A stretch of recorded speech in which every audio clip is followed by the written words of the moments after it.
வணக்கம் நண்பர்களே. தமிழ் புத்தாண்டு வருட பலன்கள் 2025 வருடம் ஏப்ரல் மாதம் 14ஆம் தேதி தமிழ் புத்தாண்டானது வருது. இந்த தமிழ் ஆண்டினுடைய பெயர் விஸ்வாவசு. ஸோ இந்த விஸ்வாவசு அப்படின்னா என்னென்னு பார்த்தீங்கன்னா, அதுக்கு நிறைய விஷயங்கள் சொல்லலாம். பட் சிம்பிளாக சொல்லணும் அப்படின்னா, விரிவடைந்து சுருங்குதல், இல்லைன்னா சுருங்கி விரிவடைதல். ஸோ இந்த அமைப்பை நீங்கள் எதோடு வேணாலும் கனெக்ட் பண்ணி பார்த்துக்கலாம். அதாவது வளர்ச்சியும் இருக்கும், வீழ்ச்சியும் இருக்கும். அப்போ இது சமநிலையை கொடுக்கும் அப்படின்னு எடுத்துக்க முடியாது. அதாவது வளர்ச்சியும் இருக்கும், வீழ்ச்சியும் இருக்கும் அப்படிங்கும்போது அந்த நடுநிலையோடு அது போய்கிட்டு இருக்கும் அப்படிங்கிறது இங்கே எடுத்துக்க முடியாது. அதாவது வளர்ச்சியும் வீழ்ச்சியும் சமபலத்தோடு மோதிக்கொள்ளும் அப்படிங்கிறது தான் இங்கே பொருள் வருது. அதாவது எல்லாத்துக்குமே இங்கே ஈக்குவல் பவர்ஸ் அப்படிங்கிறது இருக்கும், நல்லதுக்கும் சரி கெட்டதுக்கும் சரி. அப்படி தான் இந்த வருடத்தினுடைய கிரக நிலைகளே பார்த்திங்கன்னா அமைஞ்சும் இருக்கு. ஆக்சுவலாக இந்த வருடம் பார்த்திங்கன்னா, தமிழ் வருடம் ஆரம்பித்த உடனேயே வருட கிரகங்களுடைய பயிற்சிகள் அப்படிங்கிறது இருக்குது. அதாவது தமிழ் வருடம் ஆரம்பிக்கிறதுக்கு முன்னாடியே பார்த்திங்கன்னா, ஒரு 10 நாளைக்கு முன்னாடியே திருக்கணிதப்படி சனிப்பயிற்சி அப்படிங்கிறது ஆரம்பிச்சிருது. அதுக்கப்புறமா ராகுகேது பயிற்சி, அதுக்கப்புறம் குரு பயிற்சி அப்படிங்கிறது இந்த வருட கிரகங்களுடைய பயிற்சிகள் அப்படிங்கிறது ஆரம்பத்திலேயே நிகழ்ந்துருது. ஆனால் இந்த கிரகங்களுடைய அமைப்புகளே பார்த்தீங்கன்னா, அவங்கவுங்க இருக்கக்கூடிய நிலைகள் ஸ்ட்ராங்காக தான் இருக்காங்க. ஒருத்தருக்கு ஒருத்தர் சிலைச்சவங்க இல்லை அப்படிங்கிற மாதிரி செயல்பட்டுட்டு வருவாங்க. ஸோ இங்கே சுப கிரகங்கள் அசுப கிரகங்கள் அப்படிங்கிற நிலைகளில் எல்லாத்துக்குமே போட்டா போட்டிகள் அப்படிங்கிறது இருந்துகிட்டு தான் இருக்கும். ஜோதிடத்தில் இந்த வருடத்தினுடைய பொதுவான அமைப்பு எப்படி இருக்கும் அப்படின்னு சொல்கிறாங்கன்னா, நல்ல மழை இருக்கும், விவசாயம் செழிக்கும். அதாவது ஒரு நாடு நல்லா இருக்கணும் அப்படின்னா இந்த 2 விஷயம் ரொம்பவுமே முக்கியம். நல்ல பருவம் தவறாமல் மழை பெய்யணும், அதனால் விவசாயம் தழைக்கணும். அப்போ தான் அந்த வருடத்தை சரியான முறையில் நடத்த முடியும். ஸோ அப்படி தான் இந்த விஸ்வாவசு தமிழ் வருடத்தை பொறுத்த வரைக்கும் நல்ல மழை வளம் அப்படிங்கிறதும் இருக்கும், அதனால் விவசாய வளம் அப்படிங்கிறதும் இருக்கும். ஆனால் மக்கள் அதை சரியான முறையில் பயன்படுத்திக்க மாட்டாங்க அப்படின்னு சொல்கிறாங்க. ஸோ இங்கே நல்ல மழை வளம் அப்படிங்கிறது இருக்கும், ஆனால் சேமிப்பு இருக்காது, விரயம்தான் நிறையா இருக்கும். அந்த விவசாயம் செழிக்கும், அதே நேரம் பொருளுடைய விலைவாசிகள் உயரும் அப்படின்னு சொல்கிறாங்க. அதே போல் பருவ காலங்கள் மாற்றி அமையும் அப்படின்னு சொல்கிறாங்க. அது இப்போது ரீசெண்ட் டேஸில் நடந்துக்கிட்டு தான் இருக்குது. ஸோ இந்த வருடம் பார்த்திங்கன்னா அது தொடர்கதையாகத்தான் இருக்கும். அதனால் இந்த அதிக மழை அதிக வெயில் அப்படிங்கிறதுல ஒரு மாதம் முன்னாடியோ பின்னாடியோ இப்படி முன்ன பின்ன தான் இருந்துக்கிட்டு இருக்கும்.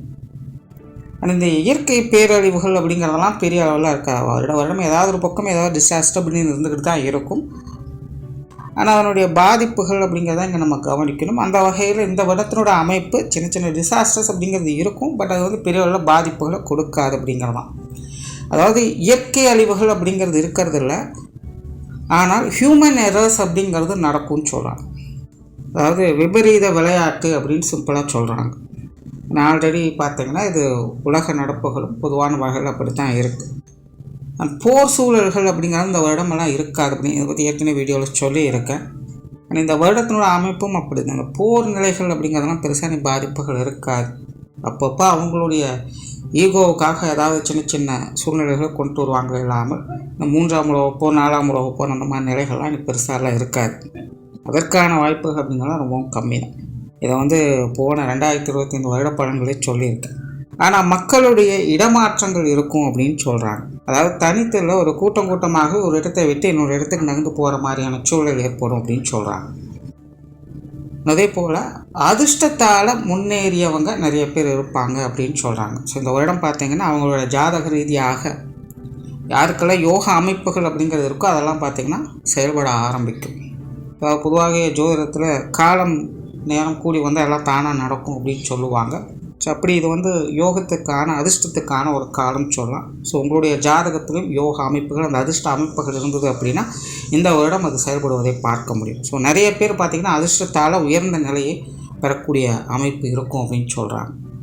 ஆனால் அதே இடத்துல பேராசை பெருநஷ்டமாகும் அப்படிங்கிறதையும் சொல்லிடுறாங்க. அதாவது என்னென்னா, ஒரு பாசிட்டிவ் பாயிண்ட் எடுத்து வைக்கிறாங்க அப்படின்னா அது பக்கமே இன்னும் நெகட்டிவ் பாயிண்ட் எடுத்து வச்சிடுறாங்க.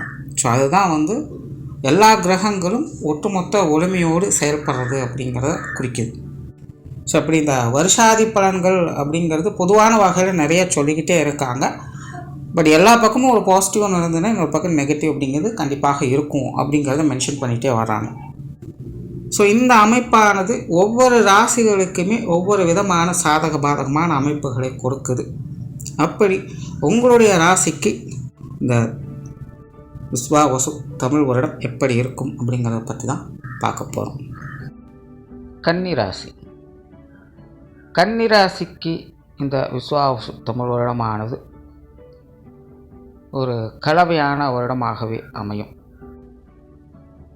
கிளியராக சொல்லலாம், இது ஒரு கான்ட்ரவர்சியலான வருடம் அப்படின்னே சொல்லலாம். அதாவது கெட்டதில் ஒரு நல்லது, இல்லைன்னா நல்லதில் ஒரு கெட்டது அப்படிங்கிற மாதிரியான விஷயங்களை எதிர்பார்க்கலாம். காரணம், ராசியின் அடிப்படையில் கன்னி ராசிக்கு பார்த்திங்கன்னா இந்த கிரகங்களுடைய அமைப்பு சுப கிரகங்களும் அசுப கிரகங்களும் மாறி மாறி செயல்படுது. அதாவது கிரகங்கள் வலிமை பெற்றிருந்தது அப்படின்னா அது இருக்கக்கூடிய இடம் உங்களுக்கு கொஞ்சம் வலிமை இழந்து வேலை செய்யும். இல்லை ஒரு நல்ல இடங்களில் அந்த கிரகங்கள் இருக்குது அப்படின்னா அந்த கிரகங்கள் வலிமை இழந்து வேலை செய்யும். ஸோ இப்படி தான் கன்னி ராசிக்கு இந்த கிரக அமைப்புகளானது இந்த வருடம் அமைஞ்சிருக்கு. ஸோ இது பெருசாக எந்த ஒரு நெகட்டிவான விஷயங்களும் இம்பேக்ட் பண்ணாது. பட் அதுக்காக ஆக ஓஹோ அப்படின்னு வளர்ச்சியும் கொடுத்துறாரு. ஏற்கனவே கன்னி ராசிக்காரங்க ஒரு விதமான மன சஞ்சலத்தோடு வாழ்க்கையில் ஏற்றங்களை பார்த்து கொண்டு இருக்காங்க. இது தொடர்ச்சியாக நிறைய பதிவுகளை பேசியும் இருக்கும். ஒரு பக்கம் சங்கடங்கள் இருந்துக்கிட்டு தான் இருக்குது. ஆனாலும் வாழ்க்கை நிலை எப்படியோ அடுத்தடுத்த ஸ்டேஜுக்கு போய்கிட்டு தான் இருக்குது அப்படிங்கிற நிலைகளை கன்னிராசிக்காரங்க இருக்காங்க. அந்த வகையில் இந்த வருடத்தினுடைய அந்த கிரக மாற்றங்களானது கன்னிராசிக்காரங்களுக்கு வாழ்க்கையில் நிறைய மாற்றங்களை கண்டிப்பாக கொடுக்கும். எல்லாத்துலேயுமே மாற்றங்கள் அப்படிங்கிறது இருக்கும். நல்லது கெட்டதாக மாறும், கெட்டது நல்லதாக மாறும். ஆனால் என்னென்னா திரும்பவும் எல்லாருமே அவருடைய மையத்தை நோக்கி வந்தது அப்படிங்கிற மாதிரி ஒரு நல்ல அப்சைடு கொடுத்தாலும் அதை திரும்பவும் அந்த ஸ்டாண்டர்ட் ஸ்டேஜுக்கு கொண்டு வந்துடும். ஒரு நல்ல டவுன் சைடு கொடுத்தாலும் அதை மறுபடியும் திரும்ப பார்த்திங்கன்னா அப்சைட் மூவ்மெண்ட் பண்ணி ஒரு சென்டர் ஸ்டேஜுக்கு கொண்டு வந்துடும். ஸோ இப்படி தான் இந்த வாழ்க்கை நிலை மாற்றங்கள் அப்படிங்கிறது ஏற்ற இறக்கங்கள் அதிகமாக காணப்படும். ஆனால் முடிவில் பார்த்திங்கன்னா திரும்பவும் எங்கே ஆரம்பிச்சிங்களோ அங்கேயே நிற்கிற மாதிரி இருக்கும். ஸோ இதுதான் கன்னிராசிக்காரங்களுக்கு இந்த வருடத்துடைய மேஜர் இம்பேக்ட். ஸோ இதில் நிறைய சாதகமான அமைப்புகளும் இருக்குது, சில பாதகமான அமைப்புகளும் இருக்குது. மெயினாக கன்னிராசிக்காரங்களுக்கு மன ரீதியான சங்கடங்கள், உடல் ரீதியான சங்கடங்கள் அப்படிங்கிறது உலகம். ஏன்னா நிறைய கன்னிராசிக்காரங்களுக்கு உடல் அலைச்சல்கள், மன அலைச்சல்கள் அப்படிங்கிறது தவிர்க்க முடியாத நிலையில் இருந்துட்டு வருது. ஏதோ ஒரு வகையில் 10 ரூபானாலும் 10 ரூபா மாதம் மருத்துவத்துக்காக செலவிட வேண்டிய சூழ்நிலைகள் அவங்களுக்கு இருந்துக்கிட்டே இருக்கும். ஸோ அந்த மாதிரியான நிலைகள்லாம் பார்த்திங்கன்னா இந்த வருடத்துலேருந்து கொஞ்சம் உலக ஆரம்பிக்கும். உடல்நிலையிலும் முன்னேற்றங்களை எதிர்பார்க்கலாம்.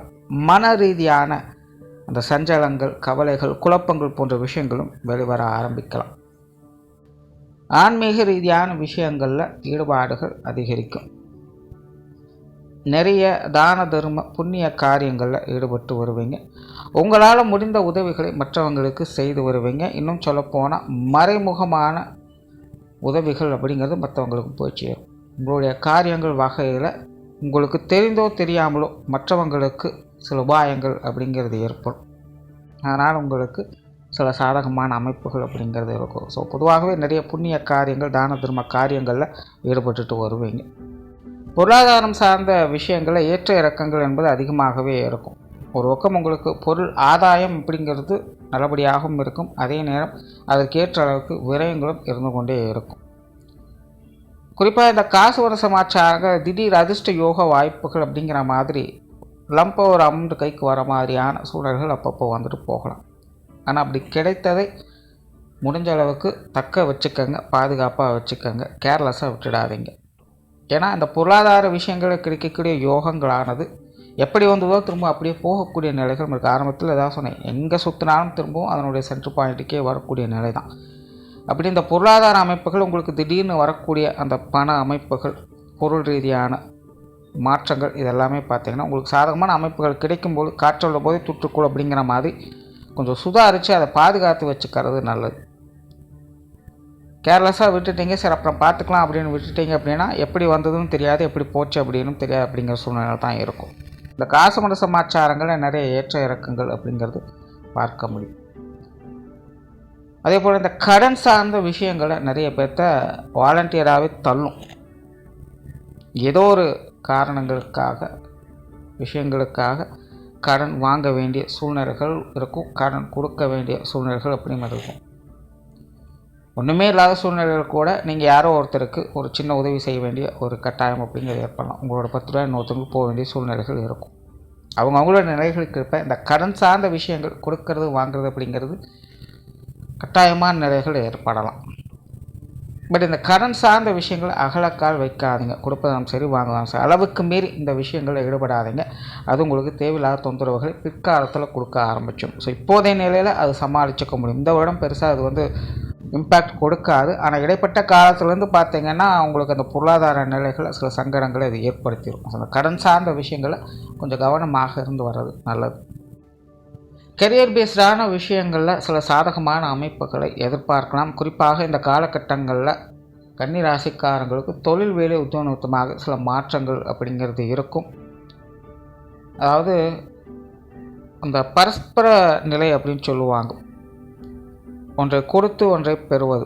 அதாவது மற்றவங்களுக்கு தேவையானதை கொடுத்து உங்களுக்கு தேவையானதை வாங்கி கொள்வது. இந்த மாதிரியான விஷயங்களாக இந்த தொழில் வேலை உத்தியோகம் சம்பந்தப்பட்ட விஷயங்கள் மாறும். சிலருக்கு இந்த தொழில் வேலை உத்தியோகமாக சில இடமாற்றங்கள் போன்ற அமைப்புகள் ஏற்படலாம். அது கொஞ்சம் சாதகமான நிலைகள் இருக்கும். பட் தொழில் வேலை உத்தியோக ரீதியாக அலைச்சல்கள் சிரமங்கள் கூடுதலாகவே இருக்கும். குறிப்பாக வாடிக்கையாளர்களை சமாளிக்கிறது, கூட வேலை பார்க்குறவங்களெல்லாம் சமாளிக்கிறது அப்படிங்கிறது கொஞ்சம் சிரமமாக தான் இருக்கும். ஆனால் சமாளிச்சிடுவீங்க, சமாளித்து வெற்றியும் பார்ப்பீங்க. உங்களை மீறி எதுவும் நடக்க போகிறதில்ல, உங்களுடைய கட்டுப்பாட்டில் தான் எல்லா விஷயங்களும் இருக்கும். ஆனாலும் அதுக்கேற்ற அளவுக்கு அலைச்சலும் உடன் இருந்துக்கிட்டு தான் இருக்கும். சிரமம் பார்க்காம எதுவும் செய்ய முடியாது அப்படிங்கிற சூழ்நிலையை கொடுக்கும். அதே நேரம் மற்றவங்களை நம்பி எந்த ஒரு காரியத்திலும் இறங்காதீங்க. ஒரே ஒரு விஷயம்தான், டைம் டிலே அப்படிங்கிறது அதிகமாகும். நீங்கள் எதிர்பார்த்த நேரத்தில் மற்றவங்க உங்களுக்கான விஷயங்கள் காரியங்களை செய்து கொடுக்க மாட்டாங்க. நியாயமான வகையிலே காரண காரியங்களை சொல்லிவிட்டு ஒதுங்கி போவாங்க. கடைசியில் இவங்ககிட்ட கொடுத்ததுக்கு நம்மளே செஞ்சிடலாம் அப்படிங்கிற மாதிரியான சூழ்நிலைகள் தான் வந்து போகும். இதனால் மற்றவங்களை நம்பி எந்த ஒரு காரியத்தையும், ஒரு சாதாரண விஷயமாக இருந்தாலும் கூட முழுக்க முழுக்க உங்களுடைய பொறுப்பில், உங்களுடைய கட்டுப்பாட்டில் எல்லாத்தையும் வச்சுக்கிறது நல்லது. இல்லை அப்படின்னா அது தேவையில்லாமல் டைம் டிலேவை கொடுத்துக்கிட்டு இருக்கும். அதே நேரம் இந்த வெளியூர் மற்றும் வெளிநாடு சம்பந்தப்பட்ட விஷயங்களில் கவனம் தேவை. பொதுவாக இந்த காலகட்டங்களில் வெளியூர் சார்ந்த விஷயங்களாகட்டும், வெளிநாடு சம்மந்தப்பட்ட விஷயங்களாகட்டும் கொஞ்சம் இழுபறியாகத்தான் இருக்கும். எதையும் எடுத்தவங்க செய்ய முடியாது. ரொம்பவுமே மெனக்கிட வேண்டியதாக இருக்கும். நிறைய விஷயங்கள் உங்களுடைய எதிர்பார்ப்புகள் கொஞ்சம் ஆப்போசிட்டாக தான் இது சார்ந்த விஷயங்களில் பார்ப்பீங்க. அதனால் கன்னி ராசிக்காரங்க இந்த வெளியூர் வெளிநாடு சம்மந்தப்பட்ட விஷயங்களை கொஞ்சம் கவனமாக இருங்க. ஒரு சிலருக்கு நன்மைகள் உண்டு. அதாவது சுய ஜாதக ரீதியாக சில கிரக மாற்றங்கள் அவங்களுக்கு கொஞ்சம் சாதகமாக இருக்கும். ஸோ அவங்களுக்கெல்லாம் பெருசாக தொந்தரவு இருக்காது. பட் மேஜராக கன்னி ராசிக்காரங்களுக்கு இது சார்ந்த விஷயங்களில் கொஞ்சம் தடை தாமதங்கள் அதிகமாக இருக்கும். அதனால் இதில் கொஞ்சம் நிதானத்தோடு இருக்கிறது நல்லது. அதே போல் பொது விஷயங்கள் மற்றும் பொது காரியங்கள் சிரமங்கள் அலைச்சல்கள் அதிகமாக இருக்கும். உற்றார் உறவினர்கள் நண்பர்கள் சம்மந்தப்பட்ட விஷயங்கள்லாம் எதுவுமே ஒரு நிலையாக இருக்காது. சரின்னு சொல்கிறவங்க தப்புங்குவாங்க, தப்புன்னு சொல்கிறவங்க சரிங்க. ஒரு குழப்பவாதிகள் போலவே இருப்பாங்க. நண்பர்களாக இருந்தவங்க திடீர்னு எதிரியாக மாறுவாங்க, எதிரியாக இருந்தவங்க திடீர்னு நண்பர்களாக மாறுவாங்க. யாரை நல்லவங்க கெட்டவங்க அப்படின்னே புரிஞ்சிக்கவே முடியாது. அந்த மாதிரியான ஒரு சூழல் பொது வாழ்க்கையிலையும் இருக்கும், உற்றார் உறவினர்கள் நண்பர்கள் வகையிலும் இருக்கும். ஸோ எதுவுமே ஒரு நிலையில்லாத நிலையில் போய்கிட்டு இருக்கிறதுனால வெளி இடங்கள் சார்ந்த விஷயங்கள், உற்றார் உறவினர் நண்பர்கள் சார்ந்த விஷயங்கள் அனைத்துலேயுமே பார்த்திங்கன்னா சூழ்நிலை சந்தர்ப்பங்கள் எப்படி அதுக்கு தகுந்த மாதிரி அனுசரித்து போய்க்கிறது நல்லது. கொஞ்சம் பட்டும்படாமலும் அவங்க அப்படியே இருந்துக்கிறது நல்லது. ரொம்ப இன்வால்மெண்ட் எடுத்துக்காதீங்க. மாணவர்களுக்கு கல்வி மற்றும் வித்தை சார்ந்த விஷயங்கள் சாதகமான நிலைகளுக்கு மாணவர்களுக்கு ஒரு சிறப்பான வருடம் அப்படின்னு சொல்லலாம். குறிப்பாக மாணவர்கள் கல்வி வித்தைகளில் தங்களுடைய செயல்திறனை வெளிக்காட்டக்கூடிய ஒரு காலகட்டம் அப்படின்னு சொல்லலாம். மாணவர்கள் கொஞ்சம் ஆக்டிவாகவே இருப்பாங்க. நிறைய புதிய புதிய விஷயங்களை அறிந்து கொள்ளக்கூடிய, கற்றுக்கொள்ளக்கூடிய திறன்கள் மாணவர்களுக்கு உருவாகும். பொதுவாக மாணவர்களுக்கு எல்லா வகையிலுமே ஒரு சாதகமான அமைப்புகள் இருந்துகிட்டு இருக்கும். கடந்த சில வருடங்களாக மாணவர்களுடைய நிலை கொஞ்சம் ஏட்டி போட்டியாக இருந்திருக்கும். மனசில் ஒரு விதமான சலிப்பும் வெறுப்பும் இருந்திருக்கும். பெருசாக எதுலேயும் அட்ராக்டிவாக இருந்திருக்க மாட்டாங்க. ஆனால் உள்ளுக்குள்ளே ஒரு நுணுக்கமான அறிவு சார்ந்த விஷயங்களை அவங்களுக்கு குறித்தான வகையில் அவங்க கற்று தெரிந்து வைத்திருப்பாங்க. அதையெல்லாம் இப்போது உபயோகிக்கக்கூடிய வாய்ப்புகள் அவங்களுக்கு கிடைக்கும். நிறைய விஷயங்கள் அவங்களுடைய அனுபவ ரீதியாக தெரிஞ்சுக்கிட்ட பல விஷயங்களை இப்போ அதற்குண்டான பலன்களாக பார்க்கக்கூடிய ஒரு காலகட்டமாக இது அவங்களுக்கு அமையும். ஸோ மாணவர்களுக்கு இந்த வருடம் பல வகைகளிலும் சாதகமான அமைப்புகளை எதிர்பார்க்கலாம். குடும்ப வாழ்க்கை சார்ந்த விஷயங்கள் சுமூகமாக இருக்கும். குடும்பத்துக்குள்ளே சில சாதகமான அமைப்புகள், குடும்பத்துக்குள்ளே பார்த்திங்கன்னா அப்பப்போ கொஞ்சம் கான்ட்ரவர்சியான நிலைகள் இருக்கும். கொஞ்சம் ஏட்டிக்கு போட்டியான விஷயங்கள், காரசாரமான பேச்சுவார்த்தைகள் அப்படிங்கிறது இருக்கும். கொஞ்சம் எதிர்கருத்துகள் அப்படிங்கிறதுலாம் அப்பப்போ வந்துட்டு தான் போகும். ஆனால் பெருசாக டிஸ்ட்ராக்ஷனை கொடுக்காது, எல்லாத்தையுமே சமாளிச்சுக்கலாம். குடும்பத்துக்குள்ளே வீட்டுக்கு வீடு வாசப்படி அப்படிங்கிற மாதிரி சின்ன சின்ன சங்கடங்கள் இருந்தாலும் அன்பிற்கும் அந்யோன்யத்திற்கும் குறைவு இருக்காது. அதில் ஒரு சுமூகமான விஷயங்களே எதிர்பார்க்க முடியும். பெற்றோர்கள் வகையில், உடன்பிறப்புகள் வகையில் சாதகமான நிலைகளை எதிர்பார்க்கலாம். கணவன் மனைவி குழந்தைகள் சார்ந்த விஷயங்கள் கொஞ்சம் ஏட்டிக்கு போட்டியாக இருக்கும். அதை மட்டும் கொஞ்சம் அனுசரித்து போய்க்கிறது நல்லது. சொத்து சுகம் மற்றும் வாகன ரீதியான விஷயங்கள் சாதகமான அமைப்புகள் இருக்கும். குறிப்பாக ஒன்றை கொடுத்து ஒன்றை பெறக்கூடிய அமைப்புகள் இங்கேயும் உங்களுக்கு செயல்படுது. குறிப்பாக இந்த நிலபுலன்களை விற்கிறது, லீஸுக்கு வாங்கி சில விஷயங்களை செய்கிறது, இந்த மாதிரியான அமைப்புகள்லாம் ஒரு சாதகமான அமைப்புகள் இருக்கும். பழைய வாகனங்களை கொடுத்துட்டு புதிதாக மாற்றிக்கொள்வது, இந்த மாதிரியான விஷயங்களும் உங்களுக்கு சாதகமாக இருக்கும். வீட்டில் இருக்கக்கூடிய பழைய பொருட்களை கொடுத்துட்டு புதிதாக மாற்றிக்கொள்வது போன்ற அமைப்புகள்லாம் எதிர்பார்க்கலாம். இல்லைன்னா சொத்து சுகங்களை ரெனோவேஷன் பண்ணக்கூடிய அமைப்புகள்லாம் எதிர்பார்க்கலாம். பொதுவாக இந்த அசட் சம்பந்தப்பட்ட விஷயங்களில் சில மாற்றங்களை பெறக்கூடிய நிலைகள் கன்னிராசிக்காரங்களுக்கு உண்டு. அதில் சாதகமான நிலைகள் என்பது இருக்கும். ஸோ ஓவரால் கன்னிராசியை பொறுத்த வரைக்கும் இந்த விஸ்வாவசு தமிழ் வருடமானது நிறைய மாற்றங்களை கண்டிப்பாக கொடுக்கும். அதனால் வாய்ப்புகள் கிடைக்கும் போது அது சரியான முறையில் பயன்படுத்த முயற்சி பண்ணுங்கள். இந்த வருடம் உங்களுக்கு சாதகமாகவே இருக்கும். நன்றி, வணக்கம், வாழ்க வளமுடன்.